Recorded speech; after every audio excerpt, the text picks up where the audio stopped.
Assalamualaikum warahmatullahi wabarakatuh. Berjumpa lagi dengan saya di channel Kang Pandi Shots. Semoga kalian semua selalu dalam kebahagiaan lahir maupun batin. Tiada kata seindah doa kita panjatkan puja dan puji serta rasa syukur kepada Allah Subhanahu wa Ta'ala, yang mana pada kesempatan hari ini kita semua selalu diberikan kesehatan, nikmat iman dan Islam serta nikmat panjang umur sehingga kita semua bisa menjalankan aktivitas seperti biasanya yang kita lakukan. Semoga apa yang kita lakukan mendapatkan keberkahan dari Allah Subhanahu wa Ta'ala. Amin.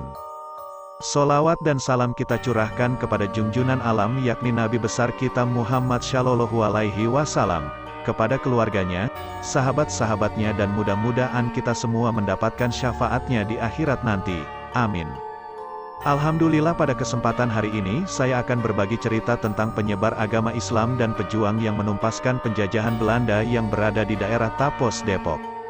Yaitu kisah seorang wanita cantik pemberani dari kerajaan Mataram, Nyimas Utari. Kisah perjuangan prajurit intelijen Mataram, Nyimas Utari, sangat menarik untuk diketahui.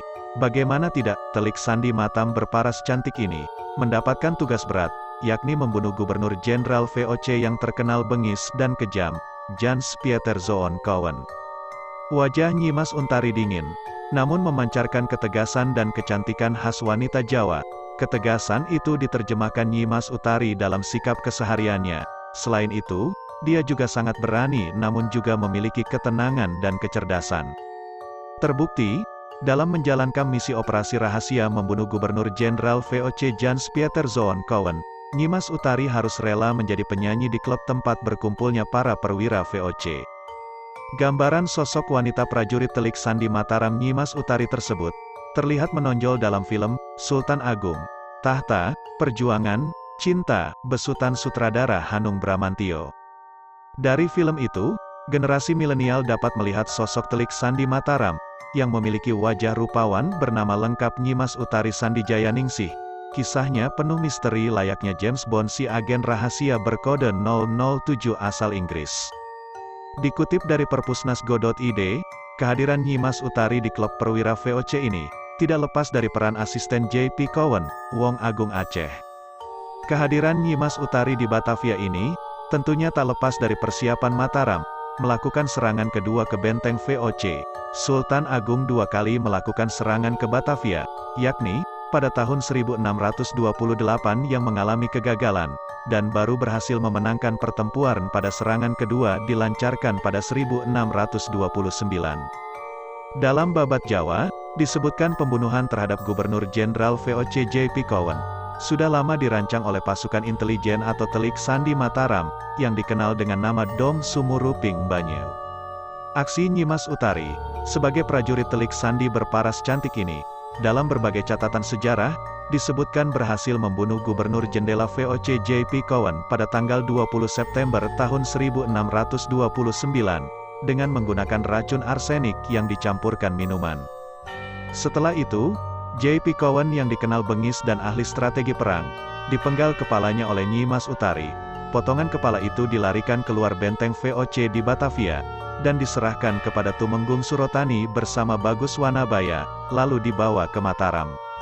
Usai penggalan kepala itu tiba di Mataram, Sultan Agung memerintahkan kepada para prajuritnya, agar kepala JP Kowen diawetkan. Di kemudian hari, penggalan kepala itu dikubur di tengah-tengah tangga menuju ke makam Sultan Agung.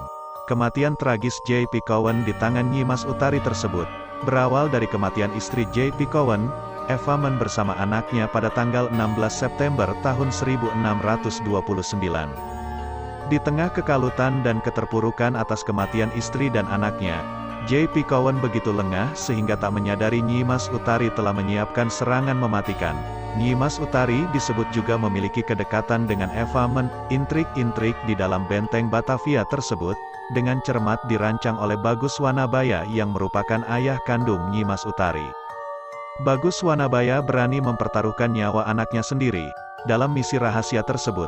Kisah misi rahasia sebagai Telik Sandi yang dijalankan oleh Nyimas Utari, juga pernah dilakukan ibundanya, Roro Pembayun sebelum peristiwa pembunuhan JP Kowen.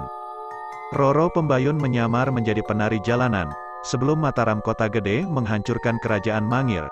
Jauh sebelum dikirim ke Batavia, Bagus Wanabaya mengirimkan putri cantiknya ini untuk bergabung dengan Telik Sandi dari Samudra Pasai, Mahmudin. Setelah menikah dengan Mahmudin, Nyimas Utari masuk ke benteng VOC dengan berkamuflase sebagai saudagar dan akhirnya dipercaya menjadi mitra bisnis VOC. Setelah berhasil menjalankan misinya, Nyimas Utari berusaha lari keluar benteng VOC di Batavia, bersama suaminya. Sayangnya, dalam pelarian itu prajurit Telik Sandi ini tewas akibat tembakan meriam pasukan VOC. Jenazah Nyimas Utari akhirnya dibopong oleh suaminya sendiri hingga tiba di wilayah Desa Keramat. Di desa itu pula jenazah wanita prajurit Mataram itu dimakamkan. Kini makam yang dinaungi pohon beringin tersebut dikenal dengan sebutan Keramat Wali Mahmudin. Inilah cerita tentang pejuang Islam wanita cantik dari Mataram. Semoga bermanfaat untuk kita semua dan menjadi sejarah untuk anak-anak kita nanti. Wassalamualaikum warahmatullahi wabarakatuh.